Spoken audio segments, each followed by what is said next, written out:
الآن مع الإعلامي الشاعر الكبير أحمد رضوان، فليتفضل.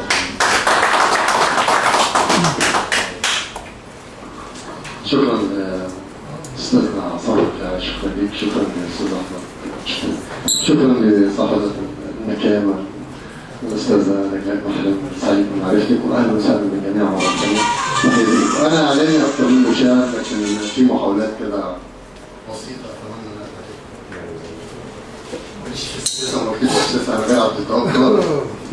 انا لميت نفسي على فكره، انا لميت نفسي عشان خاطر جبت النهارده يعني فظيع. انا ما انساش مسألة النيل.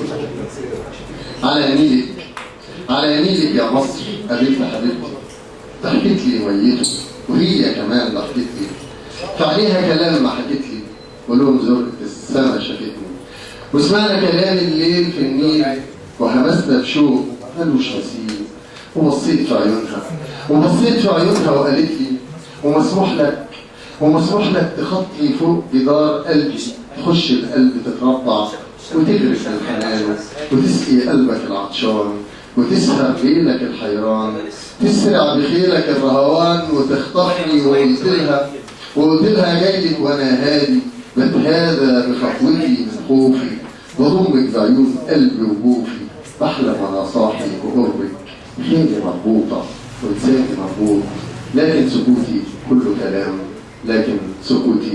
كلام، حاجه انا بحب اقولها. تحت المطر رعش بدن كل البشر، والناس بتجري في الشوارع بتستخبى من البلل، وانا ماشي وحدي في وسط الطريق من غير صديق. تحت المطر معرفش، عايز اغتسل من الذنوب وارجع اتوب، يمكن بدور على الامل او حتى بهرب من الملل. تحت المطر ماشي وكأني طير مفروض الجناح، طاير سعيد منتشي بنور الصباح، بدور على اللي جاي ناس اللي راح، ونسيت كمان طعم الجراح. تحت المطر بجناح ارفرف اطير لفوق، من وهم يأسي بدأت افوق، طاير سعيد بدنيتي، في لساني طعم محبتي للدنيا ولكل البشر. تحت المطر سكن الشوارع والبيوت، احلام كتير لناس تموت، وانا حلمي لسه بيتولد تحت المطر، اشكركم.